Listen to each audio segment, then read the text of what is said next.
Alrighty, so hello, welcome to my tutorial on how to get VDraw to work. So this is the program that makes it look like you can have your VRChat avatar working on your desktop, when in reality, I am actually just working on normal desktop. This is what I actually am doing. I have a mouse and keyboard, but VRDraw allows me to project avatar as if I'm actually working from VR.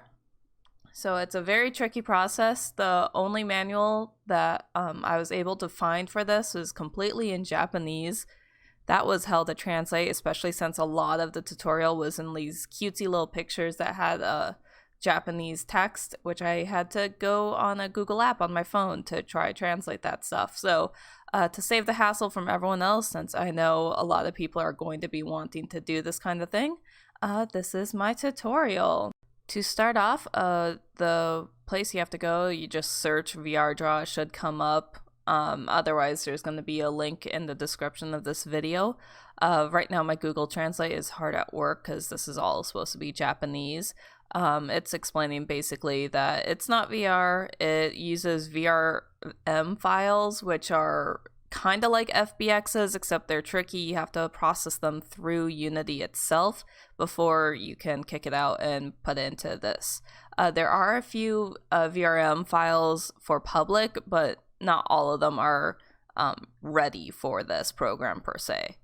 So what you want to do is go down here, and like I said, a lot of these are pictures with Japanese text in it. And what you want to do is get the trial version, which is this version.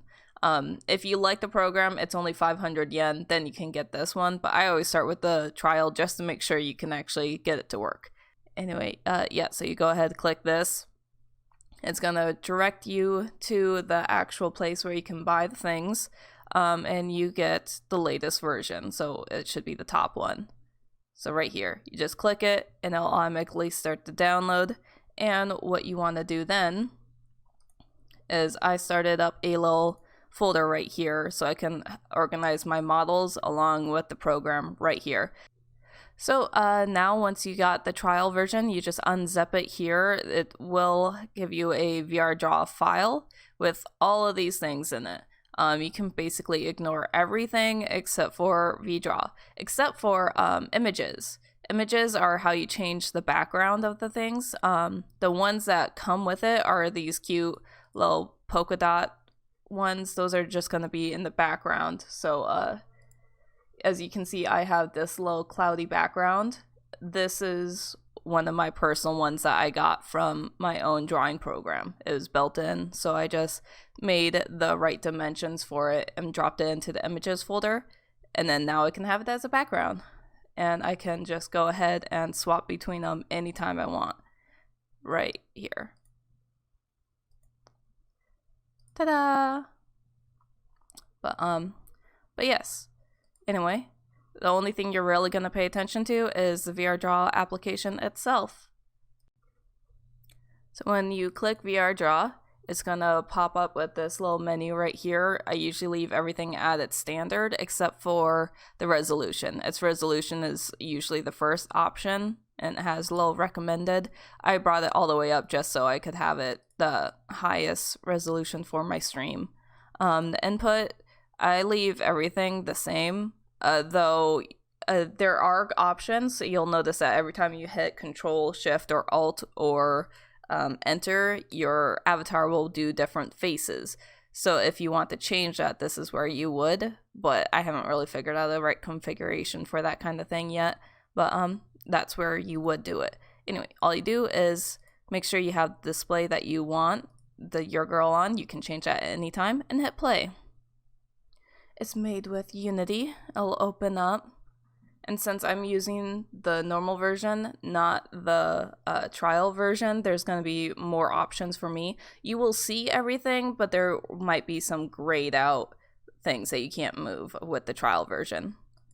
I didn't really touch anything really that you need the non-trial version for though. So here is where you would load your VRM file. And if you don't have any previously downloaded VRM files, you're going to have to prepare one. That's the most annoying thing to do. But once you get it down, it becomes easier. But if you do find one online, let's see, there is, oh, see, a lot of them aren't fully prepared for this kind of thing. Here we go.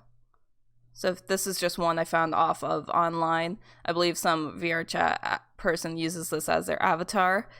Everything is in Japanese, but basically there's these little symbols that say, oh yes, this is allowed for commercial use. Okay.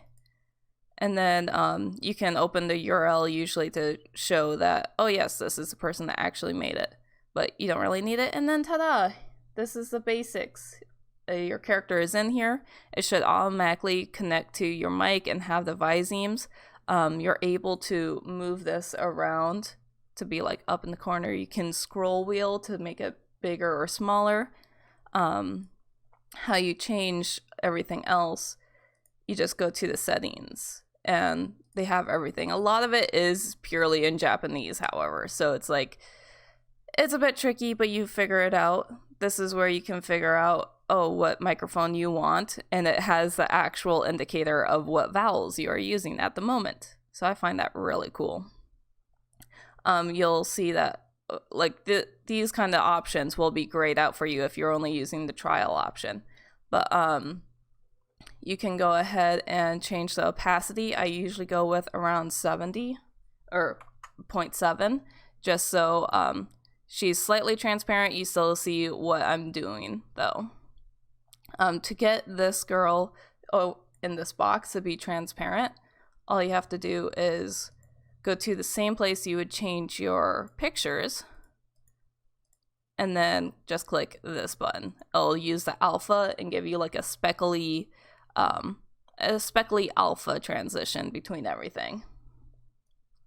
I'll get more into the other settings of this once we figure out how to make a VRM file. So let's go ahead and do that. Okay, so to get past the tricky part of actually making your model VRM worthy, you have to undo the fix that you did to make it full body ready, if you do that kind of thing. To give an actual real example, I'm going to go ahead and convert Bessie, my public model that everyone loves. I'm going to make her VRM ready for people. So all you have to do is open up your project to find her. Let's see, where is she? And so if you're familiar with Blender, then the CATS program, when you hit fix model, most likely you hit the full body tracking fix, just so it's full body ready. In order to get VRM ready, however, you're going to have to uncheck that. This is going to be a completely different file that you'll save as, so there's nothing to really worry about. It's not going to override your original as long as you don't save it over the original. So let's see, make sure you don't remove your zero weight bones, just so you have your roots still. I don't know why that always checks on for me. Just hit fix model, and now your model is ready, and hopefully you optimized it. That will make it easier for you in the end. But other than that, you can just go ahead and export this out as a new model.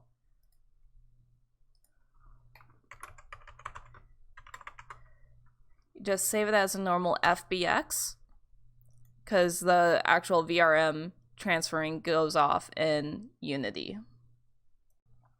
So once you open up your Unity HUD, which you should have, all you need to do is make a new project. I already have one, so I'm just going to open up mine. But you make it new and you make it the latest version. You do not want to go into your original avatar project, because that might ruin a lot of things, since you're going to be importing and exporting, and it could get very wonky very quickly.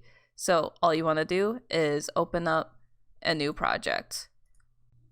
Once you open up a brand new project for Unity of the latest version, yours is going to be empty. But what you are going to do is find the latest release of the UniVRM project. You're especially going to try to find the Unity package. Every so often, like when I just go to the straight up code, sometimes I download it. It's a zip folder, and Unity really doesn't like it if you just go forwards and just grab the Unity package from these locations.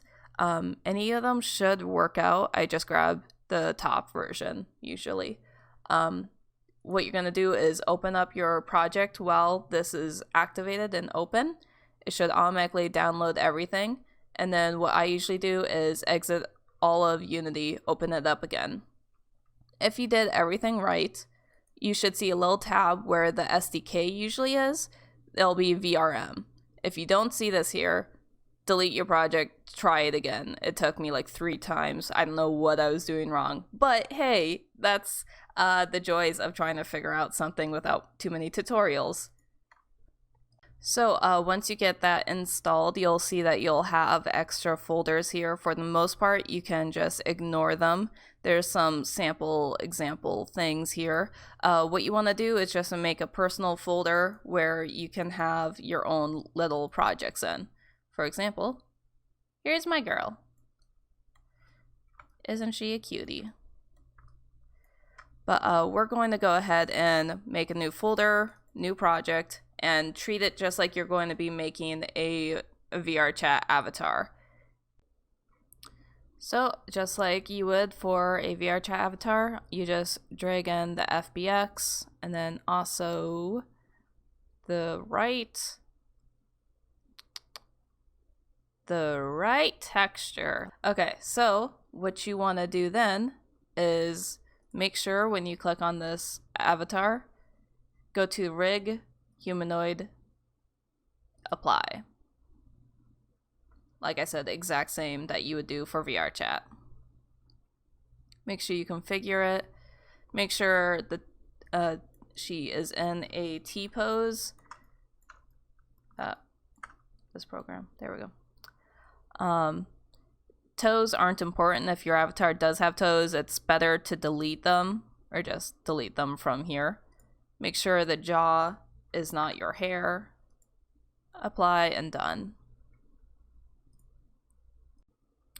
So now you can just go ahead, drag in your model, and you'll see that you usually have to apply the textures and all that stuff. The best thing you can do is create a new material instead of the materials they have, that you previously have, because we're going to be doing special things with it.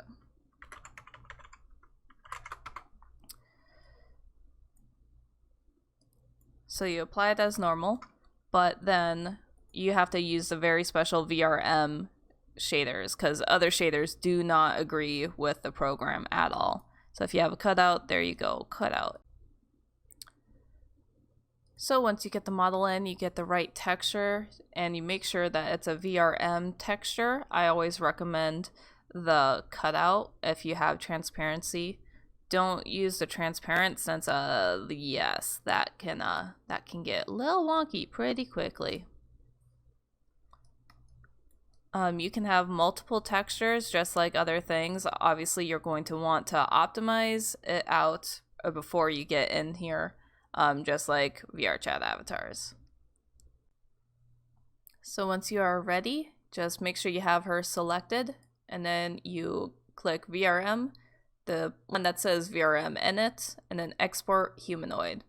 You're going to have everything checked for this export. You're going to export this out twice, you'll see in the future, but just make sure you are the author. Have everything checked and then hit export. And this is why I also put that extra file in my VRV files, even though it should be VRM files. Yeah. Just go ahead, export her out. So unfortunately, it's not that easy. You still have to do all of the setup. So now you get to go to the file that you exported in. You find her, you drag her back into your project. It might take a moment of freaking out.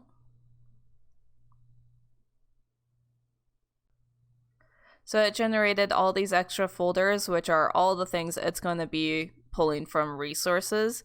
You can basically ignore all of that and just go ahead and drag in the Bessie VRM that you imported. You can tell the difference because one will be usually gray toned or in the A pose. The VRM should be in the T pose and completely textured. So go ahead, drag her in, and go ahead, hide the original. And if you notice anything wonky with your avatar now, you should go back and fix it because it's a lot harder to fix it in this state than it is in the other one. So when you click on your new model, you'll see that you'll have a lot of extra little doodads. You'll see the first person offset. You don't really have to worry about that if you're planning on just having a over shoulder camera. So you'll also see that you have a lot of extra things over here. You can go ahead, fill out your information, like this is version 1.0.0.1. Or no, it's just zeros, I guess. I don't know. And then you can have your contact information here, your references here. You can make a thumbnail, which I recommend because otherwise you just get a blank screen when you load it in. You can say, hey, you can use this for commercial use or sexual acts. I'm going to actually make this avatar public. So let's see. Everyone will be allowed to use her, but not for commercial use. Thank you very much. I like her too much to sell her. And let's see. You can have the license types here. And all this stuff is we're going to have to go through one at a time. It's kind of daunting, and this is why it took me 4 hours to figure out the first time I did this. So if your avatar didn't have Visemes, you'd actually be able to export them out right now just as a second time. You just export humanoid and then you uncheck everything and export it out just like we did before. However, I assume you have Visemes and would like to speak through your avatar. So this is where it gets a little tedious. You're going to click on your avatar, make sure they are selected, and you're going to look for blend shape, the VRM blend shape proxy. You click this, double click it, and you're going to get brought to this screen. You're going to want to extend this window out so you can see this little corner. This is what the important stuff is showing. So this is where you would put in your Visemes. So if you have a shape, you go ahead, show your body, and you have to manually drag out whatever you want to do as an A shape. So you can actually do more faces along with it. So yeah, and they don't really affect the eyes. So if you have an eye animation, that will go separate to the Visemes here. So you just have to click through each one and say, yes, I want here.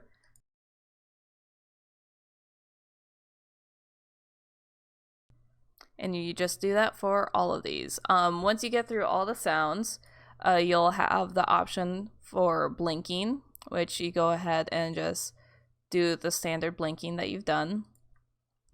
And for the joy, angry, sorrow, fun, those expressions, those are what you're going to be doing whenever you hit Control, Shift, Alt, or Enter. So joy is activated with Shift key or your middle mouse button. Angry is Control key, right click. Sorrow is Alt key, and fun is Enter key. I believe you can switch those around, but just in general, if you're going to be working in Blender, you're going to be using all of those keys very often.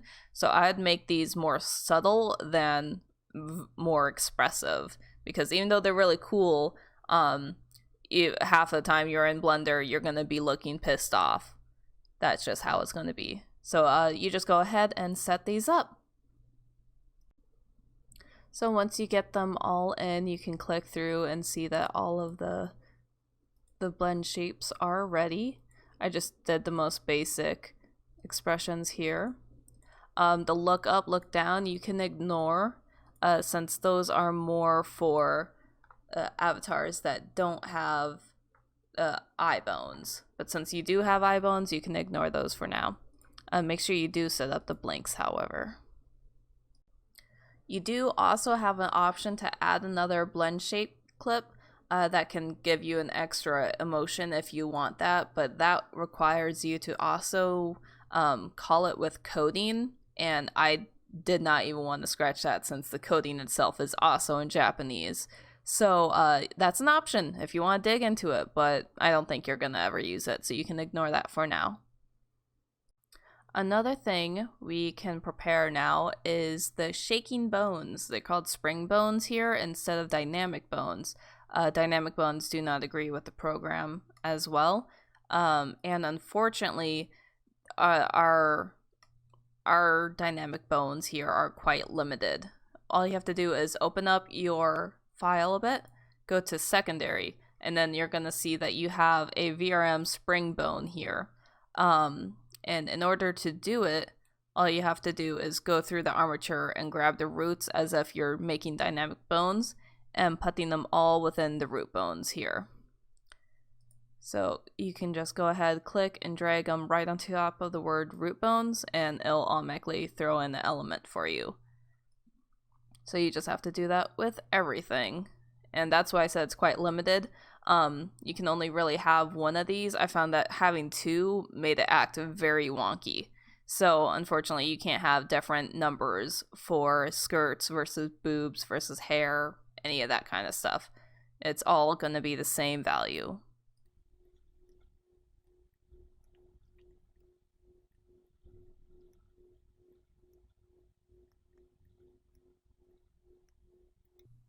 Okay, so now, in order to test out, you can just hit play just with dynamic bones, and you have to go ahead, select her, and you'll see that, oh yes, there is some movement. Best thing you can do to test it is grab the hip and move it around like this. And you'll see, yeah, it's not perfect. It's a bit wonky.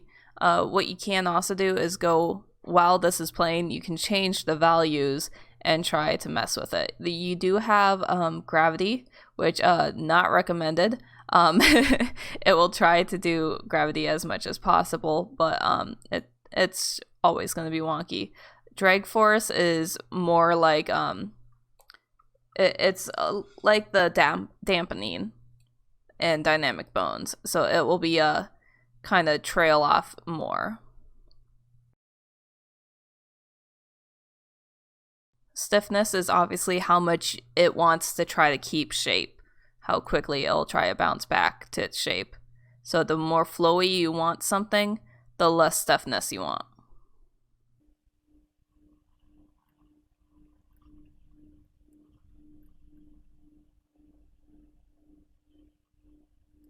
Alrighty, so once you got that all settled, you like the values, just go here, copy component. When you hit play, all the changes are going to go away, so you just paste component values, and then it should change back to how it was. You can ignore the center, and basically everything else, I just leave how it is.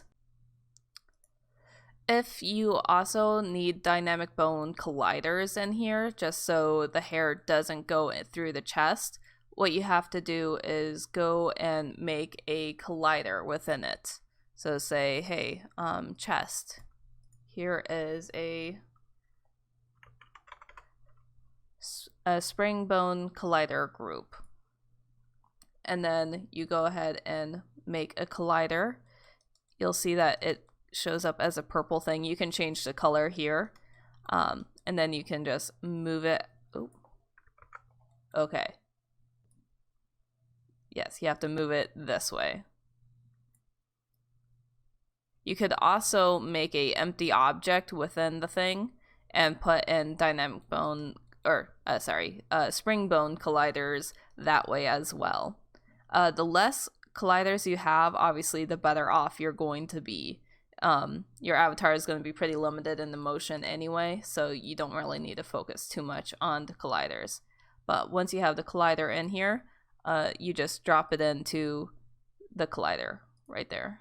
Well, you have the radius here. And you mess with that a bit. I haven't focused too much on it since I don't have too much collision going on with my avatars. So to make sure that you set up the visemes how they should be, you're going to go ahead, add component, and look up did the IU. Yes, look that up. And then when you go into play mode, it should automatically start animating through all the different syllables.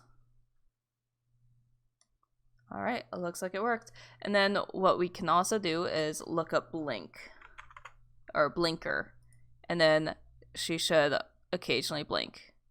And this, you're actually going to leave blinker on the avatar so it works. You're going to go ahead and change it up so you like the blinking. These are the numbers I have, just so it has a slight more lag, but you still get good results with it, is 0.075, 0.065, 0.025. Apparently, I really like ending my numbers with 5s. And then also the interval, I changed from 5 to 8, just so I blink a little less frequently. If I'm blinking too much, is a bit distracting. So once you get that up, you got all the jiggle physics, you have the visemes working. You're gonna remove the AU script, but keep the blinker on. And then you are basically done. All you have to do is go to VRM, UniVRM, export humanoid, make sure everything is unchecked, except for the experimental export. They recommend not to have that on if you're unexperienced, but I don't see any difference between them. So you go ahead, export her out, make sure you can tell the difference between the one that you imported and exported out of this project. Just put final or 2 at the end. And then once that takes a moment to save out, you should have your project. So you go ahead, open up your VRV files, open up VDraw, leave the settings as they were before. So once you get to the screen, you just hit OK, Windows 8 and beyond. And you're going to load your VRM and go to the file where you saved it. So here you're going to see, oh hey, there's my Patreon there. You're not allowed to use violent acts or sexuality stuff. You're not allowed to make money off of her, but here's her picture. There she is. She's so cute. And as long as you agree to that, you hit agree. You can go to the URL if you want to. Hit agree, and then ta-da! You'll notice that she is really fucking tiny. So we're gonna go ahead and change those settings. You can't really change how big she is, but you can change how big the computer screen is and then zoom in the camera.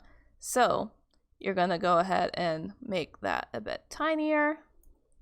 What you're going to want to do is also change the clipping of the screen. So you don't want to see this side group. You can change the clipping, drag it in a bit, and then it won't be able to see that once it's actually on here. So once you hit apply, boom, it readjusts.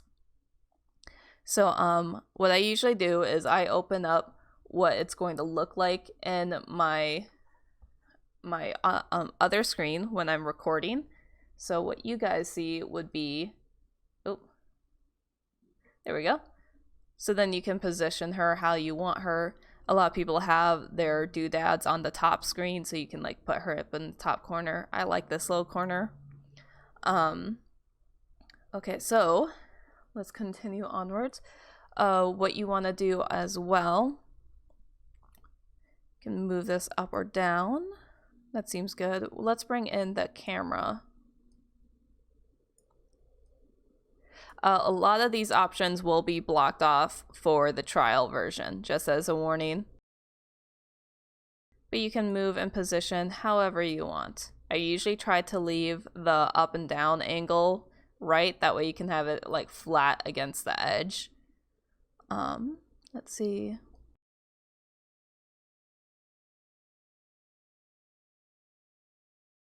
I usually try to have the face camera a bit more upward angled, that way you can see more of the avatar whenever she's doing things. And one thing I would recommend is for the avatar to plant feet. Take that off and you'll see that sometimes they move smoother. So you just click it on and off and see what you like more. So that's pretty good. You can change the distance between the avatar and the screen, having it just so not so close that it's clipping through the face, but not too far stretching out, just somewhere random. Sublight is if you use a real-time shader, it'll give a glow light around your avatar. Let's see, on Mac hand rotation, I usually leave those things on.